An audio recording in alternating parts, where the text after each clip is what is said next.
தாத்தாவும் தாத்தா 192 வருஷம் ஆதிவ சமாஜம் ஒரு மகான் எப்படி சதாச பிரேமன் இருக்காங்க அதே போல அவங்க பெரிய மகான் விபூதி போட்டாங்கன்னா இப்பேற்பட்ட நோயை குணமாயிடும். அவருடைய தாத்தாவோட பேரன் சமீபத்தில் 1976 ஜீவ சமாஜம் ஆனாங்க. அவங்க எனக்கு நல்லா தெரியும். வெள்ளிக்கிழமை மற்ற நேரத்தில் குழந்தைங்க உடம்பு சரியில்லை, பயந்து போச்சு, குழந்தைங்க பேச்சு மூச்சே இல்லை அப்படின்னு சொன்னோம்னா உடனே சாமி எடுத்து போய் கேட்பாங்க. சாமி போய் கூடுவாரு, இப்படியே டெய்லியும் கூட்டுன்னு சொல்லுவாங்க. உடனே அந்த ஒரு மணி நேரத்துக்கு எப்பேற்பட்ட நோயாக இருந்தாலும் அவங்க கோயில நான் போய் பண்ணேன். அந்த மகான் பெரிய மகான். இப்போ எனக்கு கரெக்டாக 12 வருஷம் ஆகும்.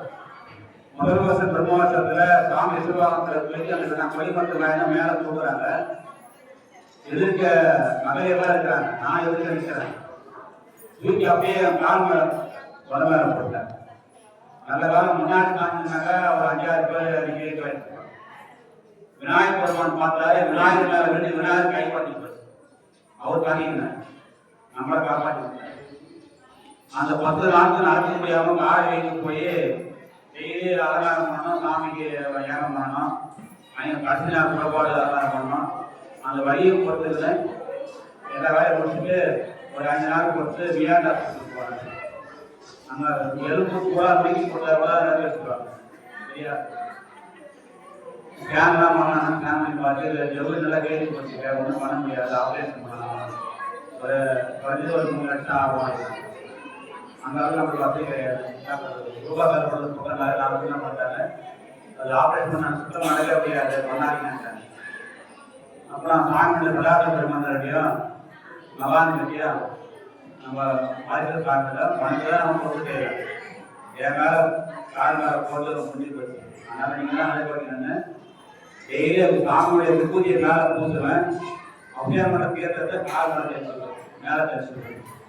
சரியா 6 நாளில் பூரணமாக குணமாயிடுச்சு. எந்த ஒரு பாதிப்புமே மாத்திரை போடல, மருந்து போடல, எதுவுமே பண்ணலை. அப்புறம் டாக்டர்லாம் கால் நல்லா இருக்கு, ஒன்றும் பிரச்சனையே கிடையாது. அதே போல பெரிய மகான்கள் சென்னை மயிலாப்பூர் சித்திரவரத்தில் பார்த்தீங்கன்னா ஜீவ சமாதி இருக்கு. முத்தைய சாமிகள், குழந்தைகள் சாமி. அந்த சித்திரவரத்தில் ஆப்போசிட்டில் மலை இருக்கு. சென்னையில் இருக்கிற எல்லா மகான்களும் அவங்களுக்கு தான் குரு. சித்தர்கள் கூடுகின்ற இடம் படத்தில் உட்காந்து சித்தர்கள்லாம் போய் மூடி விட்டு கூடு பாய்ந்து குருவோட பாடம் கேட்பாங்க, அவங்கள்ட்ட சந்தேகங்கள் கேட்பாங்க, வர ஐயாயிரத்துக்கு கூலி கொடுப்பாங்க. அப்போ பொன்னமர சாமிகள் பிரதான ஒரு கீழர் வர்றார். அவருக்கு வருகின்ற காயின்கள்லாம் என்ன பண்ணுவாரு, ரூபாயெல்லாம் யாராவது யாரையும் இருந்தால் கையில் கொடுப்பாரு. யாரும் இல்லைன்னா அப்பேற்பட்ட பெரிய மகான்கள். அந்த மகானுடைய ஆயுதெல்லாம் போய் பார்த்தோம் 5 நிமிஷம் மாட்டோம். இந்த அளவும் அவர் அபிஷேகம் பண்ணக்கூடிய எல்லாரும் கொடுப்போம். எப்பேற்பட்ட நோயாக இருந்தாலும், எப்பேற்பட்ட பொய்யாக இருந்தாலும் வெளிநாட்டில் வராங்க, அந்த வீடு வாங்கிக்கலாம், உடனே குணமாயிடும். ஐயனுக்கு ஒரு பேர பிள்ளையிலே சாமி ரொம்ப வருஷம், சாமி 5 வருஷமாக கல்யாணம் ஆகிறது, நான் ஒரு பேரனை கொடுக்கிறேன்னு மனம் வச்சு சாமியிட்ட வேண்டுவேன். நானும் வேண்டுவேன். அதாவது கட்டில் நம்ம செய்யலாம், தொட்டில் செய்ய முடியாது. அவருடைய அனுதல் இருந்தால்தான் குழந்தை பிறகு. சாமியுடைய பிரார்த்தனையினால ஐயனுக்கு பேர குழந்தை ஒரு 5 மாதம் கன்ஃபார்ம் ஆகிடும். அதுக்கு இருக்க ஆய்வோடு சொற்பதும் மூலமாக பிரார்த்தித்து எல்லோருக்கும் மகான்கள் எது சொல்றேன்னா, மகான்கள் வழிபாடு பண்ணிங்கன்னா எந்த ஒரு பிரச்சனையாக இருந்தாலும் தீர்வாயிடும். சாமி ராஜகோபுரங்கிற போது அவங்க கூட இருக்கிற சொந்தக்காரங்க என்ன பண்ணாங்க, நீங்கள் கட்டாத ரூபாய் கொடுத்து எட்ட வந்து நீ ராஜகோபுரம் கட்டணும், நீங்கள் எடுத்து போயிடுவேன். அது பயன்படுத்தி விட்டாங்க. என்கிட்ட சொன்னாங்க, பயப்படாதீங்க, அப்படியே போய் போனால் பரவாயில்ல, சாமிக்கு நம்ம கொண்டு செய்யணும், அப்படிதான் போனால் போகிறோம் அப்படின்னு தைரியம் சொன்னேன். இனி அளவு சாமி எந்த ஒரு பாதிப்பெல்லாம் விழா நடத்தின்னு வராது. அது நம்ம நேரத்தில் உள்ள இருக்கிற மகாநாசர் அவருடைய ஆசீர்வாதத்தால எந்த ஒரு இடர்பாடு இல்லாமல் 12 ஆண்டுகள் சிறப்பான முறையில் சாமி வழிநடத்தின்னு வராங்க. அதனால் மகான் தான் முக்கியம். மகான் முக்கிய சிவபெருமான் யாரு, மகான ஒரு சிவபெருமான் தான்.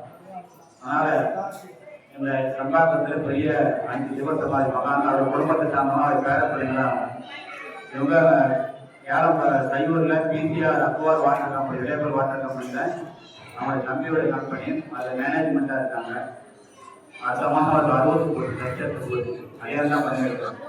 அவர் தீர்க்காயிலோ சௌபாகியத்தோடு வாழ எதிர்மான சாதித்து வணக்கத்திற்கும் போற்றக்கூடிய கையூர் அரவணம் மாரீஸ்வர பெருமாள் திருக்கோயில் ஸ்தாபகரும் டாக்டர் சிவகர் குருநாதன் அவருடைய சிவாச்சார் அவர்கள் அவர்களுக்கு பிரசாதம்.